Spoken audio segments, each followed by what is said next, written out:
إن الحمد لله نحمده ونستعينه ونستغفره ونعوذ بالله من شرور أنفسنا ومن سيئات أعمالنا من يهده الله فلا مضل له ومن يضلله فلا هادي له وأشهد أن لا إله إلا الله وأشهد أن محمدا عبده ورسوله يا أيها الذين آمنوا اتقوا الله حق تقاته ولا تموتن إلا وأنتم مسلمون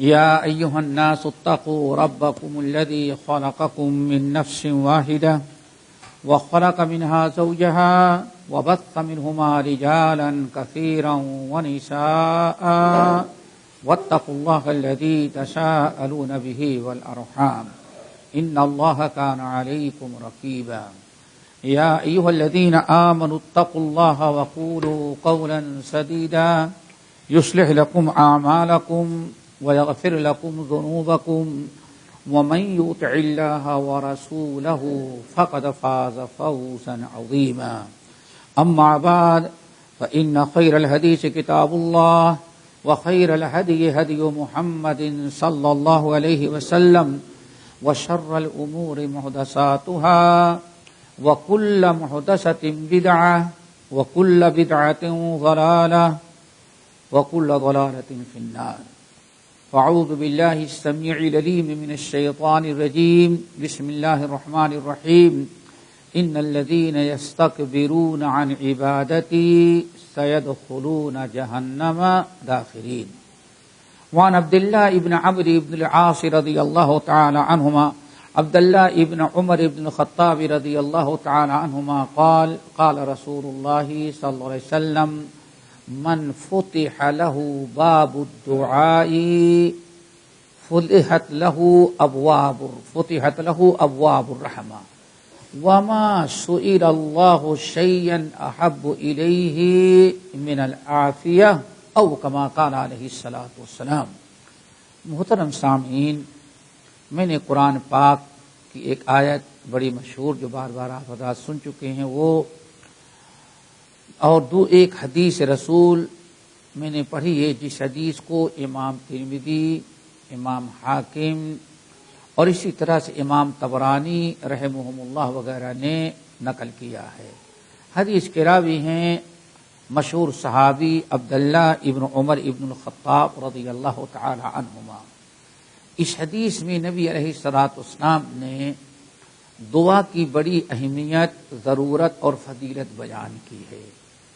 دنیا میں اس نبی علیہ الصلوۃ والسلام سے آنے کے پہلے جو دنیا میں اور خصوصاً عربوں میں بگاڑ پیدا تھا، جو اللہ کے رسول کے ماننے والے تھے، اللہ کے کو ماننے والے اپنے آپ کو کہتے تھے، اور حضرت اسماعیل علیہ الصلوۃ والسلام کی اولاد اور ان کی امت، یعنی دو نبیوں کے امت ہی پورے عرب۔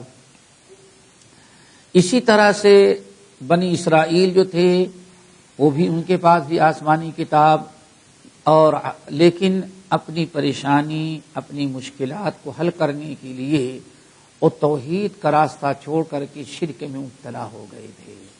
اللہ کو مانتے تھے لیکن صرف اللہ کی عبادت نہیں کرتے تھے، سمجھتے تھے روزہ نماز اللہ کے لیے ہو، باقی ساری چیزیں کیا ہوں غیر اللہ کے لیے بھی ہو سکتی ہیں۔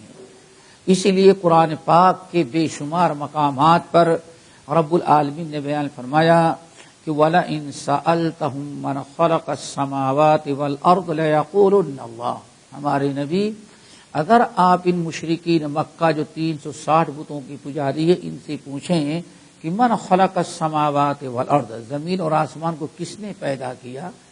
یہ تمہارے 360 بت بڑے بڑے ہیں، تمہارے مشکل کشا ہیں، حاجت روا ہیں، تمہارے غوث ہیں، تمہارے خواجہ ہیں، تمہارے قطب اور ابدال ہیں، سب کچھ یہ ہیں، لیکن بتاؤ ان میں سے کسی نے زمین اور آسمان کو پیدا کیا؟ تو کفار مکہ کیا کہتے؟ لَيَقُولُنَّ اللَّهُ، کفار مکہ کہیں گے نہیں، یہ جو نیچے والے ہم جس کی عبادت کرتے ہیں ان میں سے کسی نے آج تک کچھ پیدا نہیں کیا، ساری چیزوں کا پیدا کرنے والا کون ہے؟ اللہ۔ اچھا ان سے پوچھو آسمان سے بارش کون برساتا ہے؟ لَيَقُولُنَّ اللَّهُ، اللہ برساتا ہے۔ جو بھی سوال کریں آپ، قرآن پاک کے بے شمار مقامات پر یہ مضمون ہے۔ کفار مکہ ہر ایک کے جواب میں کیا دیتے؟ لا یقولون اللہ، نہیں یہ کام تو صرف کون کرتا ہے؟ اللہ رب العالمین۔ پھر سوال یہ ہوا، ان سے پوچھا گیا کہ آخر جب سب کچھ اللہ تعالیٰ کرتا ہے تو شرک کیوں کرتے ہو؟ ان پر نظر و نیاز، ان پر چڑھاوے کیوں چڑھاتے ہو؟ ان کو کیوں مصیبت میں پکارتے ہو؟ تو اس وقت ایک ہی جواب تھا، وہ بڑی اونچی ذات ہے اور ہم کہاں اتنے حقیر کہ وہاں تک پہنچ سکیں، معمولی قسم کے بادشاہ کیا یا آفیسر سے ملنا مشکل ہوتا ہے تو اللہ تعالیٰ سے کیسے مل سکتا ہے بغیر واسطے کے؟ تو صاحب جواب میں کہتے سورۃ زمر کی آیت، ما نعبدہم الا لیقربونا الی اللہ زلفیٰ، اے محمد صلی اللہ علیہ وسلم ہم ان کی عبادت یہ اس لیے نہیں کرتے کہ ہمارے خالق اور مالک اور رازق ہیں، بس ان کی روح کو خوش کرنے کے لیے کچھ ان کا طواف کر لیتے ہیں، ان کے نذرانے پیش کر دیتے ہیں، ان پر چڑھاوے چڑھا دیتے ہیں۔ مقصد صرف ہوتا ہے کہ لیقربونا الی اللہ زلفیٰ، اللہ تعالیٰ کے قریب ہماری فریاد کو یہ پہنچا سکیں، اس کے علاوہ ان کا کوئی اختیار کوئی کام نہیں ہے۔ بلکہ کہتے ہؤلاء شفعاؤنا عند اللہ، یہ صرف اللہ تعالیٰ کے ہاں ہماری سفارش کرتے ہیں، سفارش کے علاوہ کوئی ان کے ہاتھ میں کچھ نہیں ہے۔ آج لوگوں نے اپنے طرف سے گڑا کہ نہیں سب کچھ کرتے ہیں، لیکن وہ 360 بتوں کے پجاری کفار مکہ مشرکین جو تھے وہ یہی کہتے ہیں کچھ نہیں کر سکتے، نہ کسی کو اولاد دے سکتے ہیں، نہ کسی کو مصیبت دور کر سکتے ہیں، نہ کسی کی پریشانی دور کر سکتے ہیں، نہ کسی بیمار کو شفا دے سکتے، نہ کسی کو رزق۔ یہ سب کچھ جو ہے وہ کون دیتا ہے؟ اللہ۔ صرف ان کا کام یہ ہے کہ اللہ تعالیٰ کے مقدس ہستیاں ہیں، اللہ تعالیٰ کے مقرب بندے یہ تھے، اللہ تعالیٰ سے ہماری سفارش کر کے ہماری یہ مرادیں پوری کرا دیتے ہیں، بس اس کے علاوہ کفار مکہ کا کوئی دوسرا عقیدہ آپ کو نہیں ملے گا۔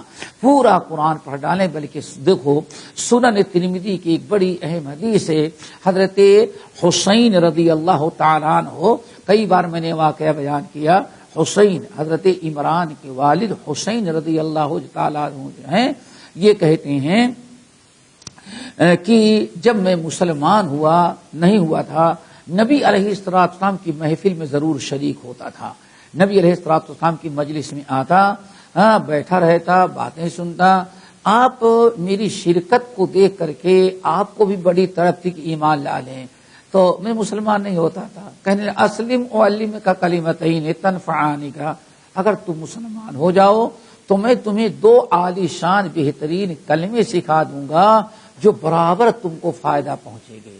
لیکن کہتے ہیں کہ میں سوچتا تھا اتنے بتوں کو صرف 2 کلمے کے خاطر چھوڑنا، کم سے کم ہر کلمے کے بدلے ہر بت کے بدلے 1 کلمہ تو ہو، میں انکار کر دیتا تھا۔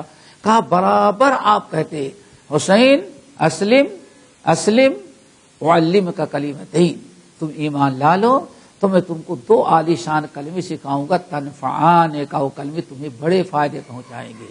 کہتے ہیں ایک عرصہ گزر گیا، آپ کی بات نہیں سنی، لیکن پھر اللہ تعالیٰ نے دل میں اسلام ڈالا، ایک دن میں اپنے مسلمان ہونے کا اعلان کر دیا، اور یہ اس امید میں کہ ہمیں 2 عالی شان محبوب کلمے مل جائیں گے۔ کہتے ہیں نبی علیہ السلام کے سامنے حاضر ہوا، آپ بتاتے نہیں تھے وہ 2 کلمے، مسلمان ہو گیا لیکن ابھی وہ کلمے آپ نہیں بتا رہے تھے۔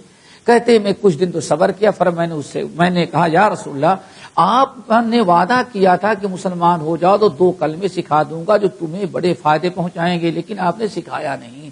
تو اللہ کے رسول نے ارشاد فرمایا دیکھو کہو اللہم قنی شر نفسی والہمنی رشدی، کتنی پیاری، اللہم الہمنی رشدی وقنی شر نفسی، اللہ ہمارے دلوں میں نیکی کا، ہدایت کا جذبہ پیدا کر دے، رشد، تاکہ خوب نیکی کریں۔ نمبر 2 وَأَعِذْنِي مِنْ شَرِّ نَفْسِي، اور نفس کے شر سے مجھے بچا لینا۔ کیوں؟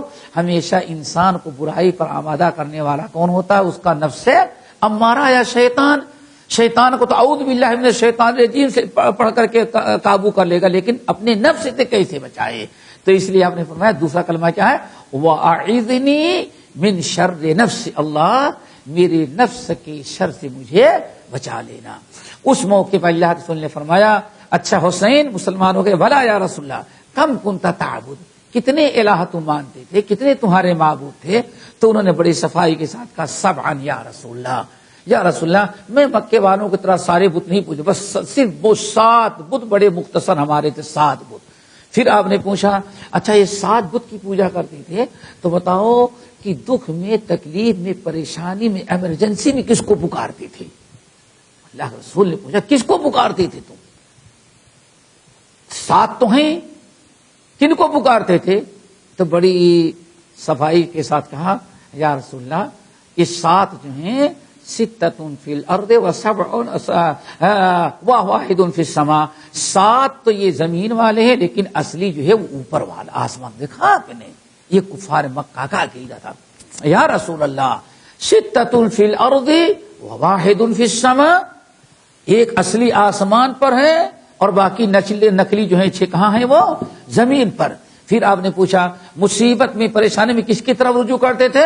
اللہ اوپر والے کی طرف۔ دیکھا آپ نے کتنی صفائی کے ساتھ ان کا عقیدہ موجود ہے کفار مکہ کا۔ لیکن بہرحال مین مقصد یہ تھا کہ پریشانی سے بچ جائیں۔ آج ہم مسلمان نماز بھی نہیں پڑھتا، نماز بھی نہیں پڑھے گا، لیکن کسی درگاہ کو، کسی ولی کو، کسی مقدس ہستی کو کے پیچھے صرف اس لیے جاتا ہے کہ پریشانی دور ہو جائے، اور کوئی دوسرا مقصد نہیں۔ صرف نوکری نہیں مل رہی ہے، کسی نے کہا فلاں در پر حاضر ہو گئے تو وہاں سے کام ہو جائے گا، شادی ہو گئی اولاد فلاں جگہ جاؤ تو گرچہ وہ خود بھی پہلا اولاد کہو۔ ایسا بھی ہوتا ہے کہ جتنے لوگوں کے پاس بھیجا جاتا ہے ان میں کتنے ایسے جن کی شادیاں بھی نہیں، رشتہ ہی نہیں ملا، ساری زندگی میں رشتہ نہیں ملا، خود لا والا تھا لیکن اس کے باوجود آدمی جاتا ہے۔ تو آدمی شرک جو کرتا ہے، غیر اللہ کو پکارتا ہے، وہ صرف مقصد یہ ہوتا ہے میرے بھائیوں کہ اس کی مشکل دور ہو جائے۔ جب نبی علیہ الصلوۃ والسلام آئے اور اسلام کی دعوت دی تو جاہلیت کے اس عقیدے کو ختم کرنے کے لیے ہمیں تاکید کے ساتھ اللہ تعالی سے دعا کرنے کا حکم دیا گیا۔ وَادْعُوهُ، اپنے رب کو پکارو، تضرعاً، روتے ہوئے، گڑگڑاتے ہوئے، اپنی پریشانی رب کے سامنے رکھو۔ بلکہ اللہ رب العالمین فرماتے ادعونی استجب لکم، میرے بندو مجھ سے دعا کیا کرو، میں تمہاری دعا کو قبول کرتا ہوں۔ اسی لیے اسلام میں یہ دعا جو ہے وہ شرکیہ جو عقیدہ موجود تھا اس کا نعم البدل ہے، اسلام کی خوبی ہے۔ کسی برائی سے منع کرتا ہے تو صرف منع نہیں کرتا، منع بھی کرتا ہے اور اس کا نعم البدل، وہ چھوڑو یہ کرو کرنے والی چیز ہی اسلام، یہ اللہ اسلام کا خاص خاصہ ہے۔ اسی بھی نہیں کہتا کہ شراب نہ پیو، شراب نہیں پیو، اس کے علاوہ اللہ نے تمہارے لیے کتنی چیزیں حلال رکھی، کلو واشربو، کھاتے پیتے رہو۔ اللہ نے ساری چیزیں الا ما حرم علیکم، جو تمہارے تعالوا اتل ما حرم ربکم علیکم اللہ تشرکوا بہ شیئا، ساری چیزیں اللہ رب العالمین چند حرام چیزیں منع کر دیتا، باقی ساری چیزوں کو حلال کر دیتا ہے۔ تو یہ دعا جو ہے نعم البدل ہے ان کے کفریہ شرکیہ دعاؤں کا۔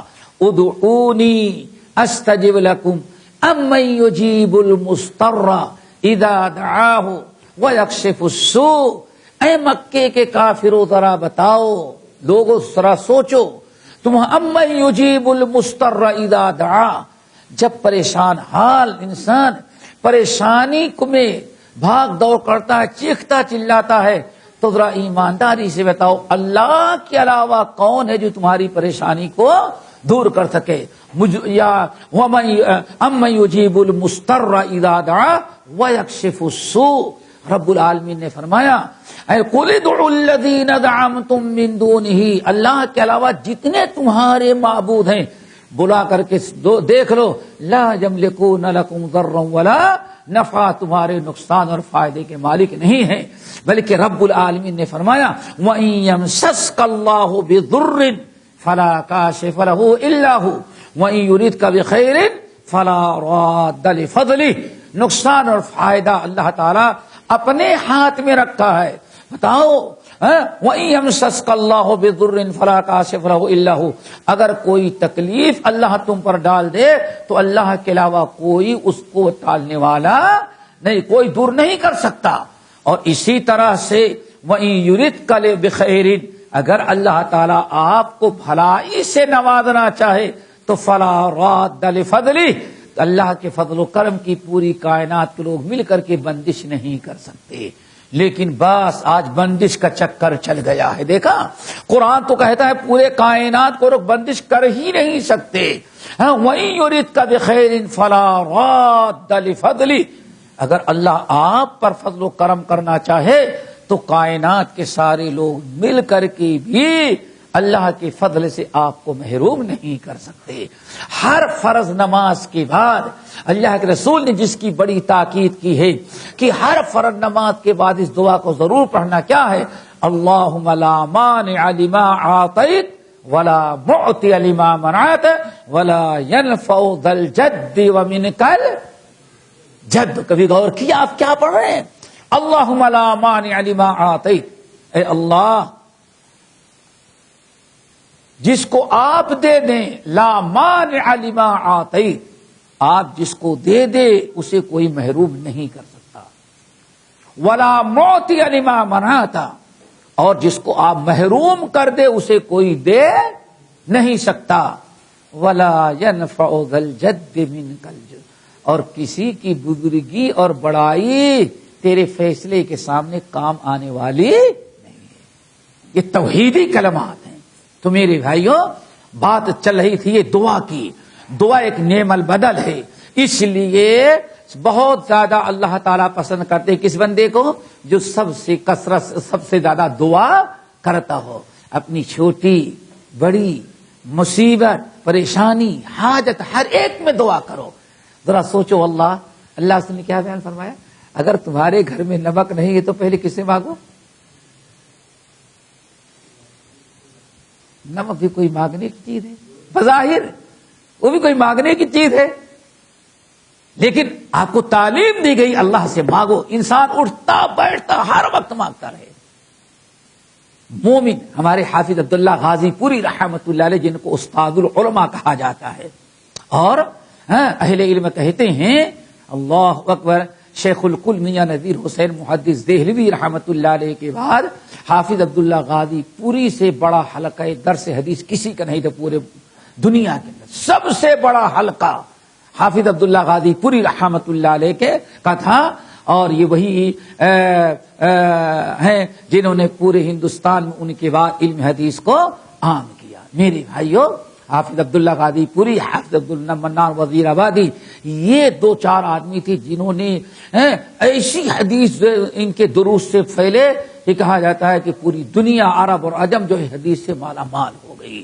اسی لیے آج بھی عرب کے لوگ جب کہیں نام آ جاتا ان حضرات کا تو کہتے نہیں میرے دادا وہاں سے پڑھ کر کے آئے تھے، کوئی کہتا میرے پردادا وہاں سے پڑھ کر کے آئے تھے۔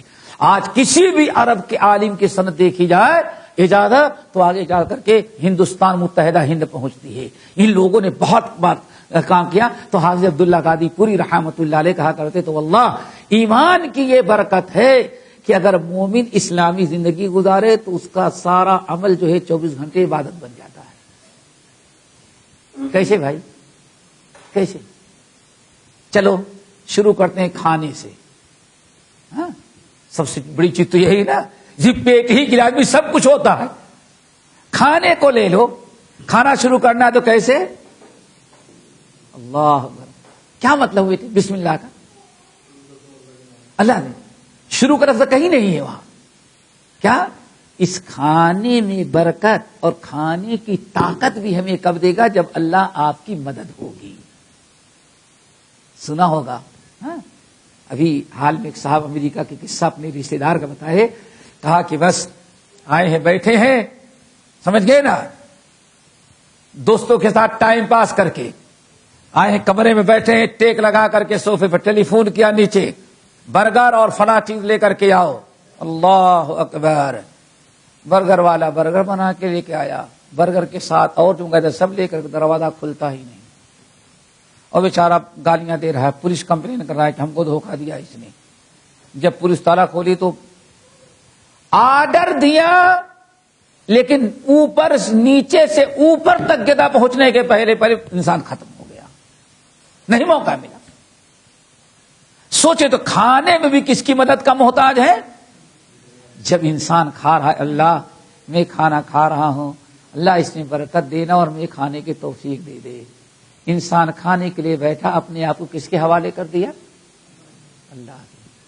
کھانا کھا کے بیٹھا، فارغ ہوا تو الحمدللہ الذی اطعم وسقا وسوغہ وجعل لہ مخرجا، اللہ کی حمد، اللہ کی ثنا، اور یہ بھی کہتا ہے اللہ تعالیٰ اس کو ہضم کرا دینا۔ نبی علیہ السلام فرماتے ہیں الطاعم الشاکر کالصائم الصابر، ایک انسان گرمی کے موسم میں بھوکا پیاسا روزہ رکھ کر کے جو صبر کرتا ہے، اس کے صبر کے ثواب کے برابر اس کھانے والے کو بھی اللہ دیتے جو کھا کر کے اللہ تعالیٰ کا شکر ادا کر دیتا ہے۔ سوچ دیکھا آپ نے؟ حافظ عبداللہ قادری پوری رحمۃ اللہ کمال درا دیکھ، ان کا علم کہتے اس کے بعد چلو انسان کھانے پینے کے بعد بھائی لیٹتا ہے نا، اب لیٹا کیسے؟ پھر اللہم بسم اللہ، اس کے پہلے اور کچھ ہے، بہت ساری دعائیں ہیں لیکن کم سے کم اتنا تو ہے، اللہم اسلمت وجہی الیک وفوضت امری الیک والجأت ظہری الیک رغبتا ورہبتا الیک اللہم آمنت بکتابک الذی انزلت وبنبیک الذی ارسلت اللہم بسمک اموت واحیا۔ انسان آیا، عشاء کی نماز باجماعت پڑھی، کھانا کھایا، سو گیا، اور صبح رات بھر سویا ہوا۔ صبح اذان ہوئی لیکن رات بھر ہے کہ جلدی صبح ہوگی، نیند کھلے گی، فوراً فجر کی نماز مسجد میں جا کر کے باجماعت پڑھوں گا۔ انسان نماز فجر پڑھنے کی نیت سے سویا ہوا ہے، اللہ نے اٹھایا اور اذان ہوتے ہی اٹھا چلا گیا، فجر کی نماز مسجد میں جماعت پڑھا۔ اللہ کے رسول نے فرمایا رات بھر اس کو بھی تہجد کی نماز پڑھنے کا ثواب اللہ تعالیٰ دے دیتے ہیں۔ کیوں؟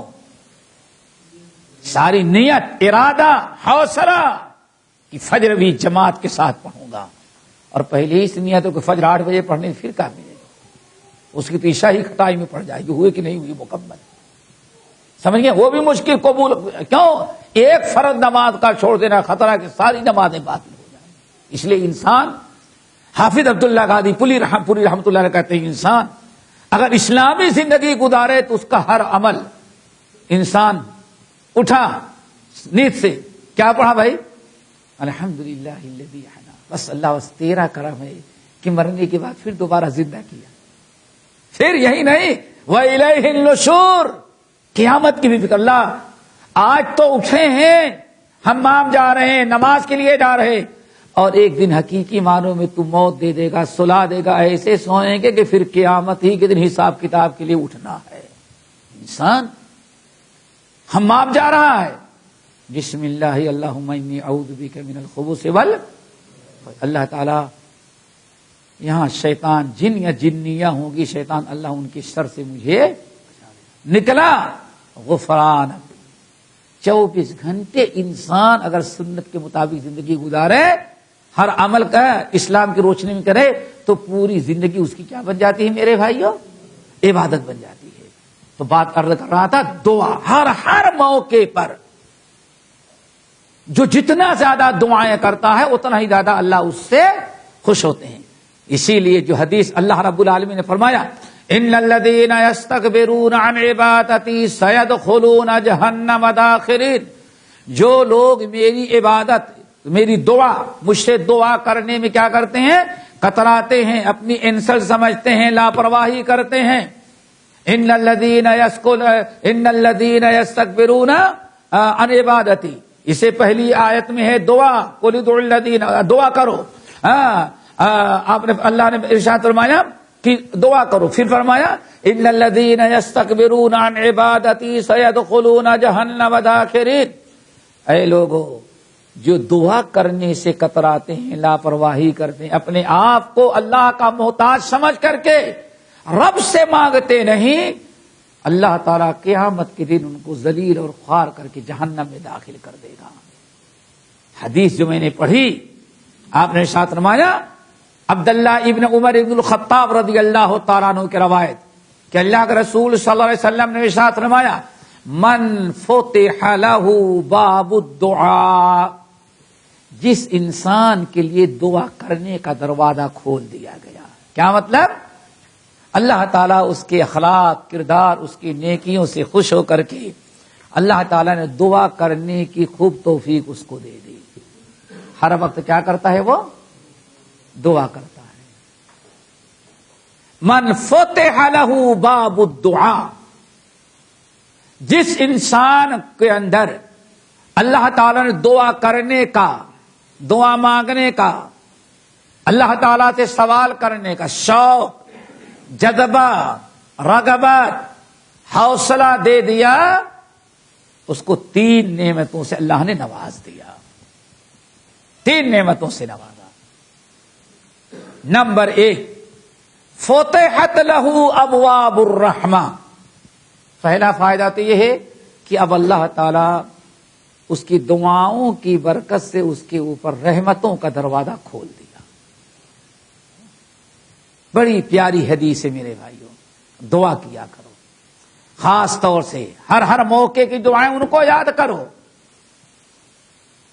اور صبح اور شام کی جو دعائیں ہیں ان سے کبھی محروم نہ ہو، کبھی محروم نہ ہو۔ آپ نے ارشاد فرمایا، فتحت لہ ابواب الرحمہ، جو خوب کثرت سے دعا کرتے ہیں تو پہلی چیز اللہ نے کیا دیا انہیں؟ ابواب الرحمہ، فتحت لہ علیہم ابواب الرحمہ، ان کے اوپر اللہ اپنی رحمتوں کا دروازہ کھول دیتے۔ کیوں بھائی؟ فاذکرونی، میرے بندو فاذکرونی، مجھے یاد کرتے رہو۔ اور دعا بھی بہت بڑی کیا ہے؟ یاد ہے۔ اذکرکم، ہم تمہیں یاد رکھیں گے، کبھی موقع رہا تو بتائیں گے واللہ کیسے رحمت کھول دیتے ہیں۔ سورہ احزاب کے اندر، سورہ احزاب، یا ایھا الذین آمنوا اذکروا اللہ ذکرا کثیرا وسبحوہ بکرۃ واصیلا هو الذی یصلی علیکم وملائکتہ۔ اللہ اکبر۔ یہ 2-3 آیتیں ہیں، ان کو دیکھنے کے بعد ان کو دیکھیں، اللہ تعالیٰ رحمت کا دروازہ، فرشتے رحمت کے لیے دعائیں کر رہے ہیں، انسان اللہ تعالیٰ مغفرت کا وعدہ کر رہا ہے، فرشتے ان کے لیے کر رہے ہیں۔ اتنی بڑی رحمت اور کیا ہو سکتی ہے جس کے لیے اللہ تعالیٰ حکم دے دے سارے فرشتے اس کے حق میں رحمت اور مغفرت کی دعا کرتے رہیں۔ تو پہلی چیز کیا ہے دوستو؟ فتحت لہ ابواب الرحمہ۔ نمبر 2، فتحت لہ ابواب الجنہ۔ بعض روایتوں میں آیا، کیا آیا؟ اب رحمہ نہیں، فتحت لہ ابواب الجنہ، جس کے لیے اللہ تعالیٰ نے دعا کرنے کا دروازہ کھول دیا، خوب کثرت سے دعائیں کرتا ہے وہ، ہر موقع پر، صبح ہوئی تب دعا، شام ہوئی تب دعا، سونے گیا تب دعا، رات کو کروٹ بدلتا ہے جب بھی اللہ کو یاد کرتا ہے۔ الذین یذکرون اللہ قیاما وقعودا وعلی جنوبہم ویتفکرون فی خلق السماوات والارض ربنا ما خلقت ھذا باطلا سبحانک فقنا عذاب النار۔ ہاں، پڑھتی نہیں، دعا ہی دعا ہے۔ تو اس کو تو پہلے نمبر پر اللہ رحمتوں کا دروازہ اس پر کھول دیتے ہیں۔ اور آپ جانتے ہیں کہ رحمتوں کا دروازہ جس پر کھل جائے، ہمیں حدیث یاد آئی، نبی علیہ السلام نے ایک موقع بیان فرمایا، فاطمہ بیٹے میں تم کو ایک دعا سکھا دیتا ہوں، کبھی چھوڑنا نہیں۔ اللہ اکبر۔ بیٹی فاطمہ تم کو میں ایک دعا سکھلا دے رہا ہوں، کبھی چھوڑنا نہیں اس کو۔ ضرور سکھائیں یار، آپ ضرور سکھائیں۔ آپ اپنے کیا سکھا رہے؟ کہو اللہم رحمتک ارجو فلا تکلنی الی نفسی طرفۃ عین واصلح لی شأنی کلہ لا الہ الا انت۔ رحمت ہی رحمت ہے میرے بھائیوں، ہمیشہ رحمت ہی رحمت۔ نمبر 2، وفتحت له ابواب الجنہ، جنت کے دروازے اللہ تعالیٰ نے اس کے لیے کھول دیا۔ اشارہ کھول دینے کا مطلب کیا ہے؟ دو ہے۔ نمبر ایک، وہ اعمال کرنے کا ان اعمال کے بجا لانے کا اللہ تعالیٰ نے آسان اتر راستہ بنا دیا، جو اعمال بندے کو جنت تک پہنچاتے، کتنا بھی مشکل عمل ہو جنت والا، جنت تک لے جانے والے اعمال کے سارے اعمال اللہ اس کے لیے آسان کر دیا۔ اور نمبر دو، بشارت ہے اسے جنتی ہونے کی، اللہ تعالیٰ نے جنتی ہونے کی بشارت دے دی۔ اور تیسرا بڑا فائدہ وفتحت له ابواب الاجابہ، ابواب الاجابہ، پہلا کیا تھا؟ ابواب الرحمہ، نمبر دو ابواب الجنہ، نمبر تین ابواب الاجابہ، جو خوب کثرت سے دعائیں کرتے ہیں، جن کو اللہ تعالیٰ نے توفیق دی۔ اور توفیق کس کو ملتی ہے؟ جو توفیق چاہتا ہے۔ تو اگر خوب کثرت سے کوئی دعا کرتا ہے تو تیسری بشارت اللہ نے کیا دیا ہے؟ اس کی دعائیں اللہ ہمیشہ قبول کرتا ہے۔ کیوں قبول کرتا ہے؟ اللہ تعالیٰ نے، اللہ کے رسول صلی اللہ علیہ وسلم نے ارشاد فرمایا، من سرہ ان یستجیب اللہ لہ فی الشدائد فلیذکر اللہ فی الرخاء۔ تم میں سے جو انسان چاہتا ہے کہ مصیبت اور پریشانی میں جب بھی اللہ تعالیٰ کو پکارے اللہ اس کی دعا کو قبول کر لے، تو چاہیے کہ مصیبت آنے کے پہلے خوشحالی میں بھی اللہ کو خوب کثرت سے یاد کرتا رہے۔ یہ ہمیشہ اللہ کو یاد کرتا رہتا، دعا مانگتا رہتا ہے، اس لیے مصیبت میں جب اللہ کو پکارتا ہے تو اللہ فوراً اس کی مصیبت کو دور کر دیتے ہیں۔ نمبر دو، اللہ اکبر، دوسری وجہ میرے بھائیوں یہ ہے کہ جب انسان خوب کثرت سے دعا پڑھتا ہی رہتا ہے تو کسی نہ کسی وقت تو قبول ہو ہی جاتی ہے، ایک مرتبہ نہیں، دو مرتبہ نہیں، تین مرتبہ میں تو کسی نہ کسی وقت قبول ہو ہی جاتی ہے۔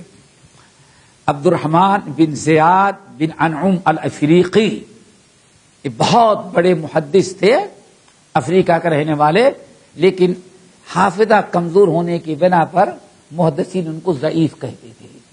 یہ ایک مرتبہ سمندری سفر کر رہے تھے اور اتفاقاً ان کا سمندر جو ہے موجوں میں پھنس گیا، اور موجوں نے لے جا کر کے روم کی جو باہری حدود تھا وہ اس میں لے جا کے ڈال دیا، اور رومی فوجی گشت کر رہے تھے، انہوں نے یہ ان کی کشتی جو مسلمانوں کی تھی اس نے پکڑ لیا اور سب کو لے کے چلے گئے کہ عرب ہمارے حدود میں داخل تھے اور یہ لوگ ہمیشہ جنگوں میں ہمارے فوجیوں کو قتل کرتے رہتے ہیں، ہم سب کو گرفتار کریں گے۔ لے گئے، جیل میں ڈال دیے گئے سب کو، اور سب پر کیس لگایا گیا کہ یہ لوگ ہمارے ملک میں آج کی اصطلاح میں کیا کہیں، دہشت گردی پھیلانے کے لیے آ رہے تھے۔ اب بات تو آسان یہی نا بھائی، داڑھی والا جائے اس پر کیس بنانا، وہ بھی دہشت گرد، سمجھیے نا۔ بچوں کو کھلونا لے کے جائے اس کو دکھلا دیجیے دیکھو اسلحہ لے کر کے آ رہا تھا، یہ تو آج کا زمانہ ہے۔ تو اس ظالم نے کیس کر دیا ہے، سب کے سب دہشت گرد ہمارے یہاں آ گئے، اور یہ وہی لوگ ہیں عرب کے جنہوں نے ہمارے بہت سارے آدمی مارا، سب کو جیل میں ڈال دیا۔ حافظ امام ذہبی رحمۃ اللہ علیہ واقعہ نقل کرتے ہیں، سب کو اندر۔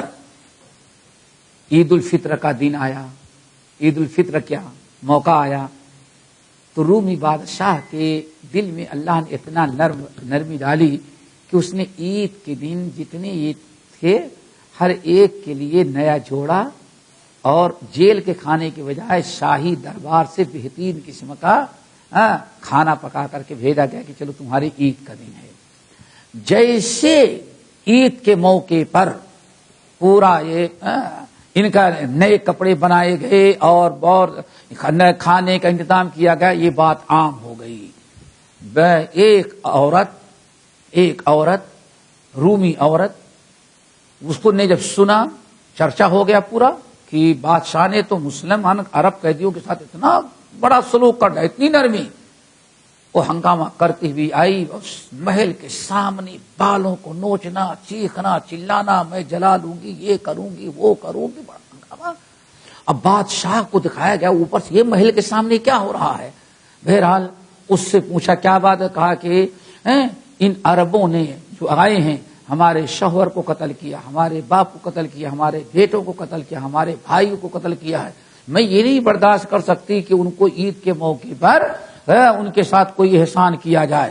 بڑا ہنگامہ کیا، بہرحال بات زیادہ بڑھی تو آخر میں فیصلہ یہ ہوا کہ یہ جتنے عرب قیدی ہیں سب کی گردنیں مار دی جائیں۔ یہ قتل کا یہ ثابت کیا گیا بناوٹی انداز سے، اور سب کی گردن مار دینے کا فیصلہ ہوا۔ عبد الرحمن بن زیاد الانعم الافریقی رحمت اللہ علیہ بھی کھڑے کیے گئے لائن میں، ایسے ایک آدمی کو مسلمان پکڑا جاتا اور اس کی گردن مار دی جاتی۔ یہ دور سے بادشاہ ایسے کرسی پر بیٹھا تماشا دیکھ رہا تھا، دیکھا کہ سب تو خاموش، لیکن یہ جو ہے یہ اس کے ہونٹ ہل رہے ہیں، کچھ پڑھ رہے ہیں۔ پوچھا کیا پڑھ رہے تھے؟ کہا کچھ نہیں، کچھ تو دعا پڑھ رہا تھا۔ کیا دعا پڑھ رہے تھے؟ یہ ہے میرے بھائی، فتحت لہ ابواب الاجابہ، قبولیت دعا کا دروازہ اللہ کھول دیتا ہے ان کے لیے۔ اللہ ربی لا اشرک بہ شیئا، اللہ ربی لا اشرک بہ شیئا، یہ بار بار یہی پڑھ رہے تھے۔ جیسے رومی بادشاہ نے سنا، کہا یہ دعا تم کو کس نے بتائی؟ کہا سند پڑھی اور کہا ہمارے نبی محمد صلی اللہ علیہ وسلم نے ہم کو دعا سکھلائی کہ جو انسان کسی مصیبت، کسی پریشانی، کسی تنگی میں ہو، ہر اعتبار سے مشکلات میں گھرا ہوا ہے، اگر وہ صدق کے دل کے ساتھ یہ دعا پڑھ لے گا، اللہ ربی لا اشرک بہ شیئا، تو اللہ اس کی مصیبت کو ضرور ٹال دیں گے۔ تمہارے نبی نے؟ کہا کہ ہاں۔ کہا محمد صاحب نے؟ کہا محمد صلی اللہ علیہ وسلم نے۔ جلا تو کہا روک جاؤ، روک لو، اللہ اکبر۔ کہا کیا ہوا؟ کہا یہ بندہ جو دعا پڑھ رہا ہے یہ وہی بات ہے جو ہماری کتابوں میں عیسیٰ علیہ السلام کی تعلیمات موجود ہیں۔ کہاں موجود ہیں؟ ہماری کتابوں میں، ہماری دینی کتابوں میں، ہماری شریعت کے اندر۔ ایسے وقت میں جو ہمیں کیا پڑھنا چاہیے وہی دعا ہے جو ہمارے نبی عیسیٰ نے ہمیں بہت پہلے تعلیم دی تھی، جو آج تک چلی آ رہی ہے۔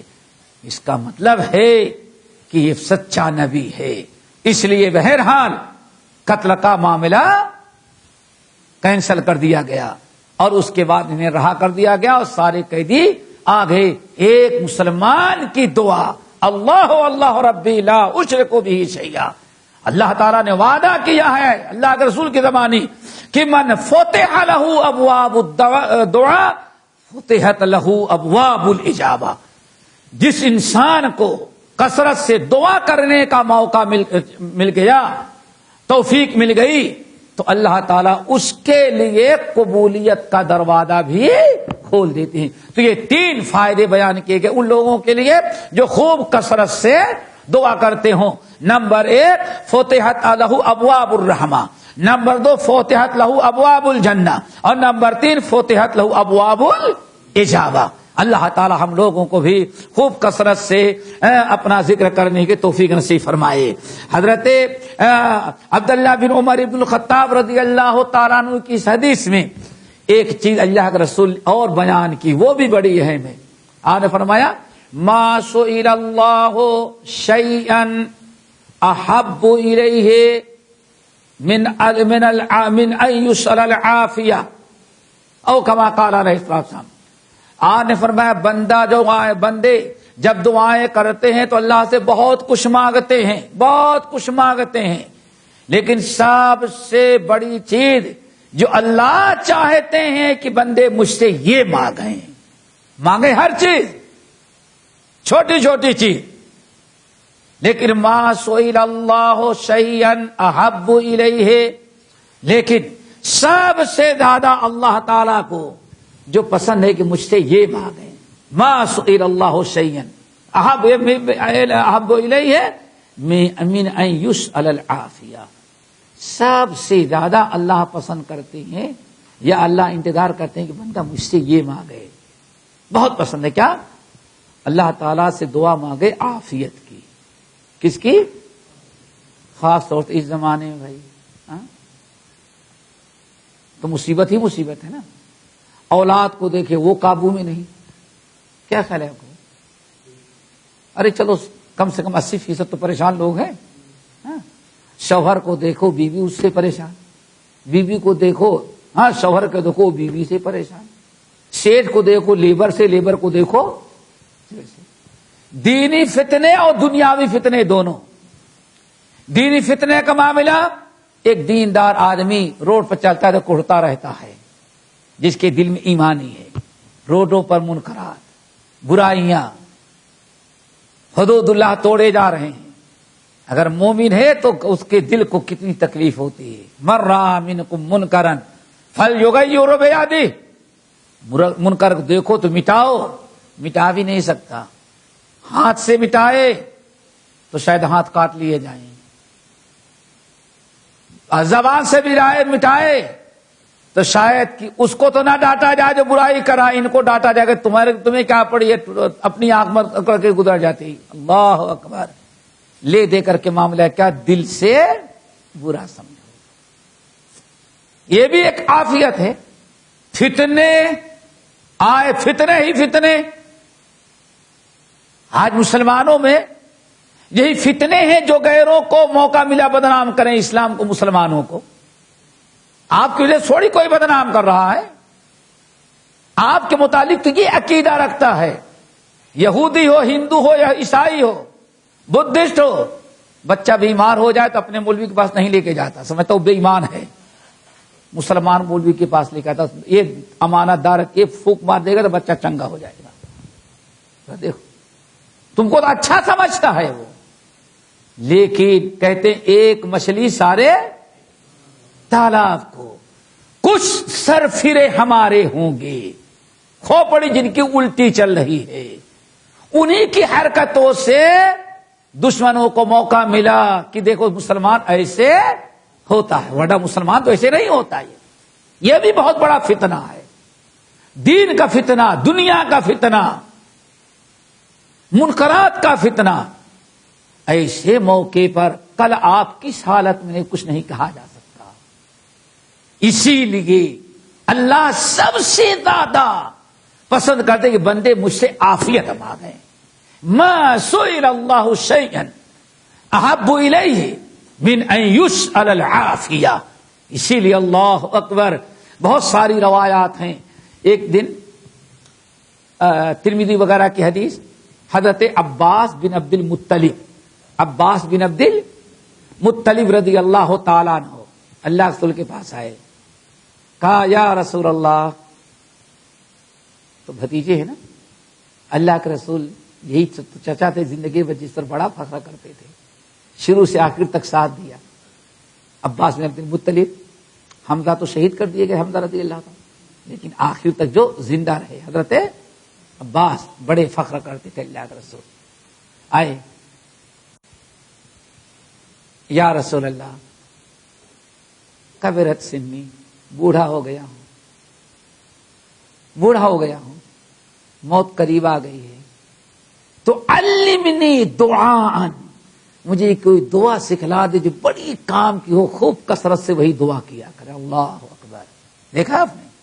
یا رسول اللہ، کبرت سنی، بوڑھا ہو چکا ہوں، موت قریب ہو گئی ہے، تو کوئی دعا سکھلا دیں۔ اللہ سن پر یا امی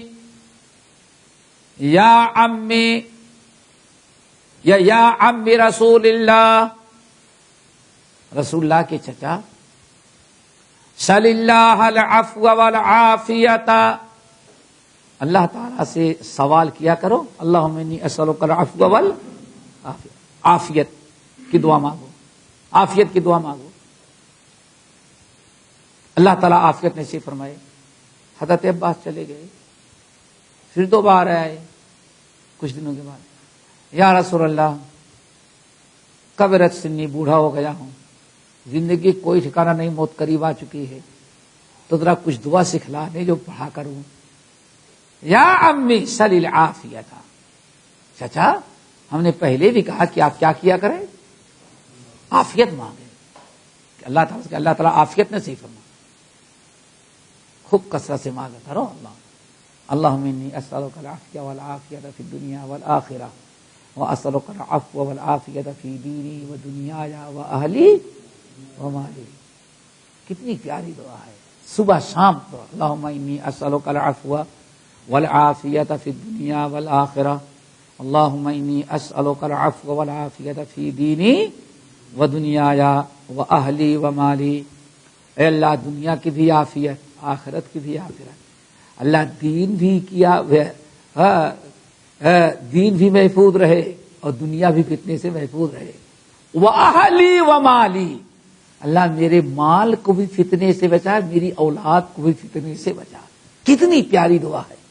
اللہم انی اسألک العفو والعافیۃ فی الدنیا والآخرہ واسألک العفو والعافیۃ فی دینی و دنیای واہلی ومالی، اللہم استر عوراتی وآمن روعاتی، اللہم استر عوراتی وآمن روعاتی، اللہم احفظنی من بین یدی ومن خلفی وعن یمینی وعن شمالی ومن فوقی واعوذ بعظمتک ان اغتال من تحتی۔ کتنی پابندی کے ساتھ دعا مانگا کر۔